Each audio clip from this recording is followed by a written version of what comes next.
शांति। सुनते हैं परमात्मा पिता के 17 मार्च 2025 के महावाक्य।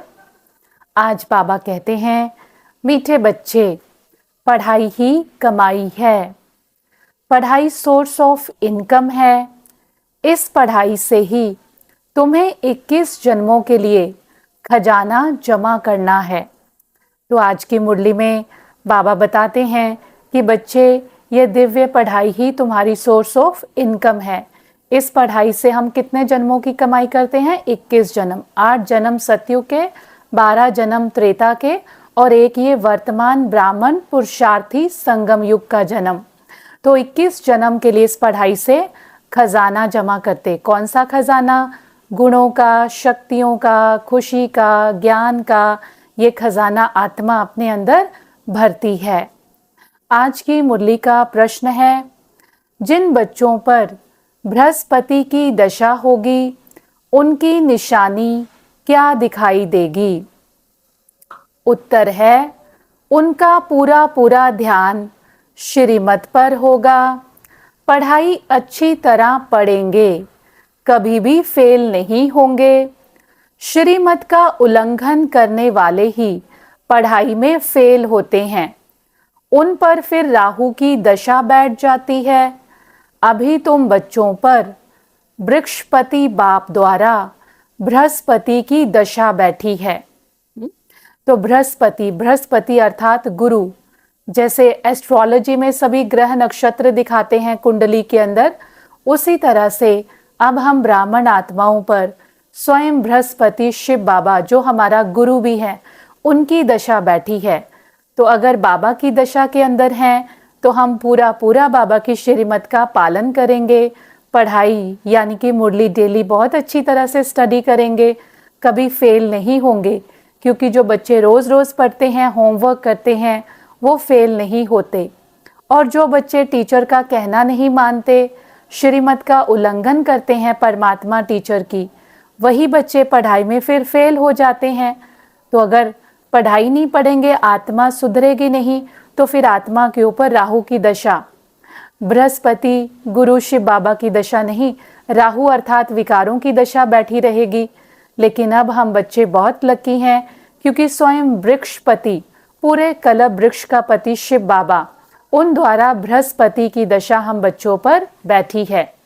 आज की मुरली का गीत है, इस पाप की दुनिया से कहीं दूर ले चल, जहां चित्त को चैन मिले। आज की मुरली का धारणा के लिए सार है। पहला पॉइंट, इस पुरानी दुनिया को देखते हुए बुद्धि का योग बाप व नई दुनिया तरफ लगा रहे। ध्यान रहे कर्म इंद्रियों से कोई विकर्म ना हो जाए। हमेशा शुद्ध कर्म करने हैं। अंदर कोई बीमारी है तो सर्जन से राय लेनी है।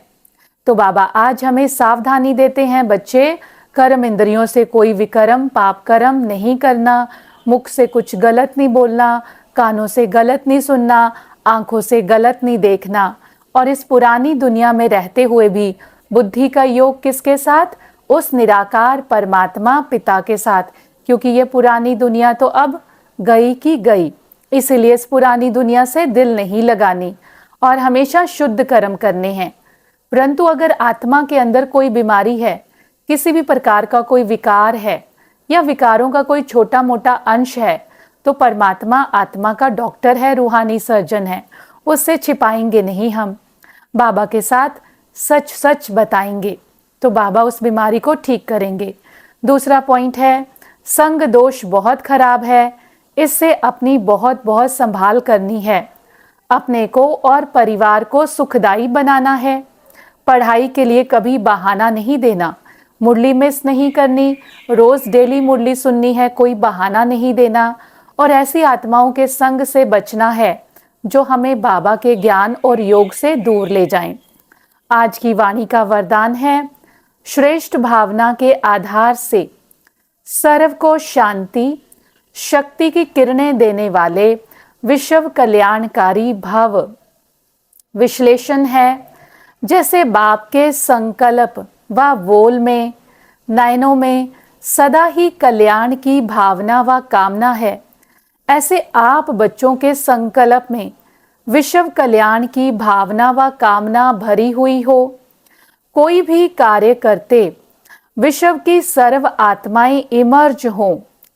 मास्टर ज्ञान सूर्य बन शुभ भावना व श्रेष्ठ कामना के आधार से शांति व शक्ति की किरणें देते रहो, तब कहेंगे विश्व कल्याणकारी।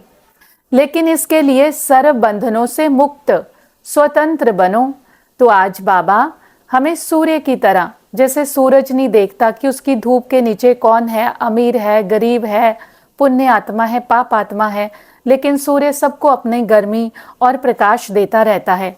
ऐसे ही हम आत्माएं उस ज्ञान सागर परमात्मा की संतान मास्टर ज्ञान सूर्य हैं। तो हमें भी संसार की सर्व आत्माओं को सुख की, शांति की किरणों की साकाश देनी है, शुभ भावना, शुभ कामना की पावर देनी है। तभी हम विश्व कल्याणकारी आत्मा कहलाएंगे।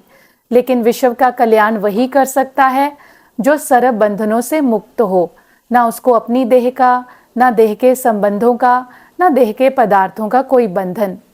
आज की मुरली का स्लोगन है, मैंपन और मेरापन यही देह अभिमान का दरवाजा है, अब इस दरवाजे को बंद करो।